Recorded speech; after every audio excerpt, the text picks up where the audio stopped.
Hello बच्चों, I hope you all doing well. I Rajni welcome you all in my channel Camplify where concept simplify and knowledge amplify. तो चलिए इसी thought के साथ ही हम chemical reaction and equation के अगले पार्ट की तरफ मूव करते हैं जहां हमने सीखना है how to balance a chemical equation. लेकिन उससे पहले हमारे दिमाग में कुछ क्वेश्चन आ रहे हैं जैसे कि what is balanced chemical equation. ये बैलेंस्ड केमिकल इक्वेशन आखिर है क्या?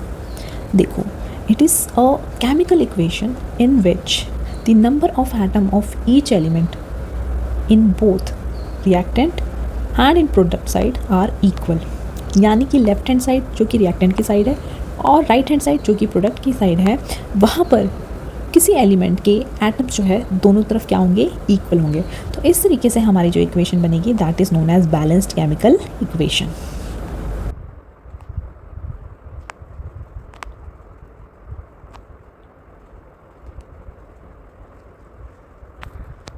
And next is why do we balance a chemical equation.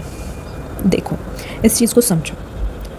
जब भी कोई केमिकल रिएक्शन होगी तो जो रिएक्टेंट है उनमें जो भी एटम्स के बीच में बॉन्डिंग प्रेजेंट है वो ब्रेक होगी, यही एटम रीअरेंज होंगे और नए तरीके की बॉन्ड फॉर्मेशन होगी जिसकी वजह से नया सब्सटेंस बनेगा विथ न्यू प्रॉपर्टीज़। यानी कि जितने एटम्स रिएक्टेंट की साइड में होने चाहिए किसी एलिमेंट के, उतने ही एटम्स कहाँ अपीयर होने चाहिए? प्रोडक्ट में। ऑल्दो प्रोडक्ट डिफरेंट होगा बट उनके नंबर्स सेम रहेंगे। इसे हम कहते हैं law of conservation of mass, जो कि आपने क्लास 9th में पढ़ा होगा, जिसमें mass of reactant should be equal to mass of product. और वो कैसे होगा? जब किसी एलिमेंट के एटम लेफ्ट हैंड साइड यानी कि रिएक्टेंट साइड में, राइट हैंड साइड यानी कि प्रोडक्ट साइड के इक्वल हो जाएंगे। तो इसलिए हमें केमिकल इक्वेशन को क्या करना होता है? बैलेंस करना होता है।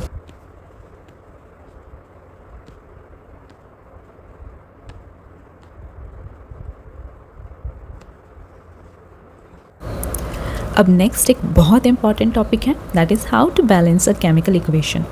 अब केमिकल इक्वेशन को बैलेंस करने के डिफरेंट मेथड्स हो सकते हैं, जिसमें एक मेथड है हिट एंड ट्रायल मेथड और एक होता है वेरिएबल मेथड। जो hit and trial method it is a simple method और इसमें आपको गेसिंग करनी होती है, कोई डेफिनेट रूल नहीं होता है। यहाँ पर आपने ट्रायल एंड एरर मेथड को यूज़ करना है। आप क्या करेंगे? डिफरेंट कोफिशिएंट यूज़ करके देखेंगे विथ रिएक्टेंट एंड प्रोडक्ट, जिससे हमारी रिएक्शन में जो रिएक्टेंट और प्रोडक्ट की साइड में एलिमेंट हैं उनके एटम्स बराबर हो जाएं या इक्वल हो जाएं। इसको एग्जाम्पल के साथ समझेंगे।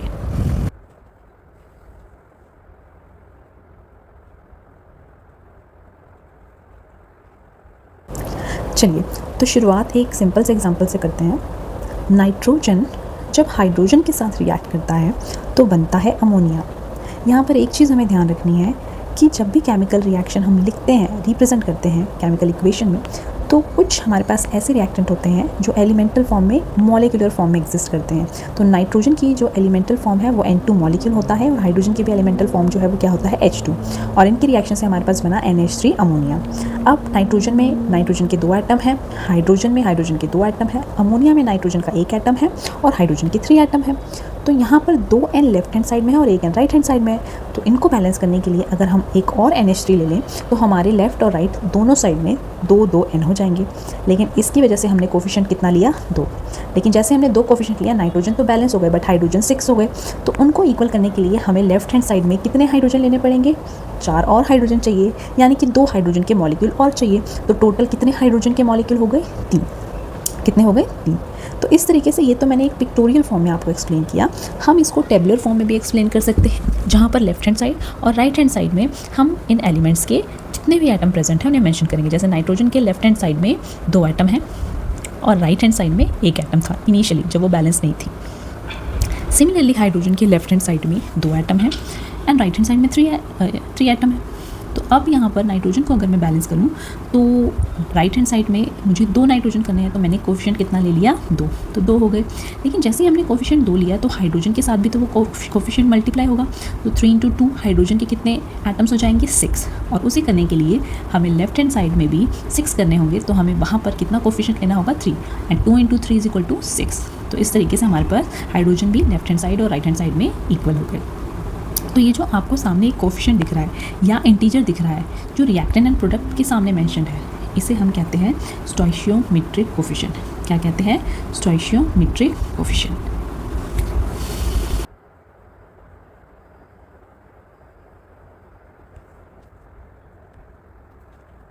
और जो इस तरीके से इक्वेशन बनती है दैट इज़ कॉल्ड स्टोइशियोमेट्रिक इक्वेशन और बैलेंस्ड केमिकल इक्वेशन।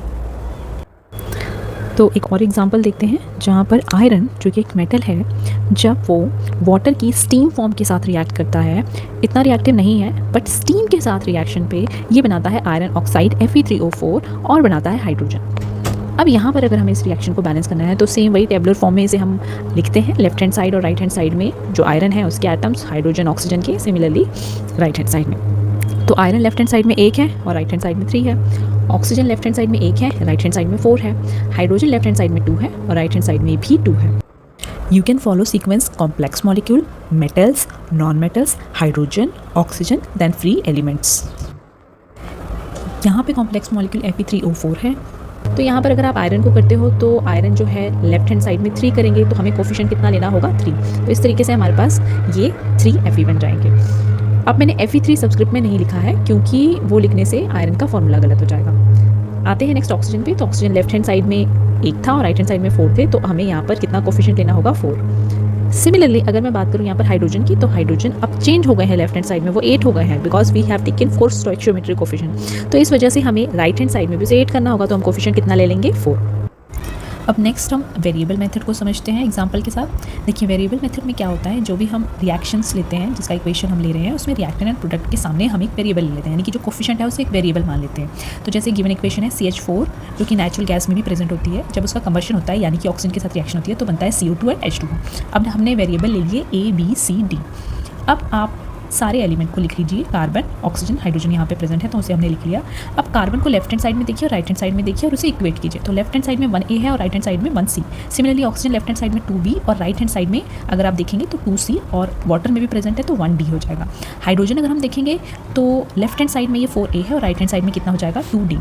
अब जो भी ये वेरिएबल आपको किसी इक्वेशन में ज़्यादा दिख रहे हैं उसे आप 1 मान लीजिए। जैसे आप A या C को 1 मानते हैं तो A अगर 1 होगा तो C भी ऑटोमेटिकली कितना हो जाएगा? 1 हो जाएगा। अब आप बाकी के इक्वेशन में ये वैल्यू पुट करके जो अदर वैल्यूज़ है वो निकाल लीजिए। जब हम सेकंड इक्वेशन में गए तो वहाँ पर हमें B भी चाहिए, D भी चाहिए, जो कि हमारे पास नहीं है। तो इस वजह से हम कहाँ मूव करेंगे? नेक्स्ट इक्वेशन में मूव कर लेंगे कि हो सकता है हमारे पास वहाँ से कोई वैल्यू निकल के आ जाए। तो हमें पता है A तो 1 ही है, तो 4 × 1 = 2 × D। तो D की वैल्यू कितनी आ जाएगी? यहाँ पर 2 आ जाएगी। सिमिलरली अब पहले वाले इक्वेशन में आ जाते हैं, वहाँ पर B की वैल्यू निकाल लेते हैं। तो B की वैल्यू भी कितनी आ जाएगी? हमारे पास 2 आ जाएगी। आ गई A, B, C, D सारे वेरिएबल्स जो है हमारे पास आ चुके हैं। अब इनकी वैल्यू हमने इक्वेशन में पुट कर देनी है। तो A 1 है, लिखने की ज़रूरत नहीं है। B 2 है और C जो है अगेन 1 है, वो भी लिखने की ज़रूरत नहीं है। D 2 है तो वो हमने यहाँ पे मेंशन कर दिया। तो इस तरीके से जो थोड़ी टफ इक्वेशंस होती है उसमें ये वेरिएबल यूज़ करके हम ये मेथड यूज़ करके इक्वेशन को बैलेंस कर सकते हैं। चलिए, तो ये आपके लिए कुछ होमवर्क है। नेक्स्ट पार्ट में हम कुछ और अलग तरीके के केमिकल इक्वेशन को बैलेंस करना सीखेंगे। आज की इस क्लास में इतना ही। Thank you so much for watching this video.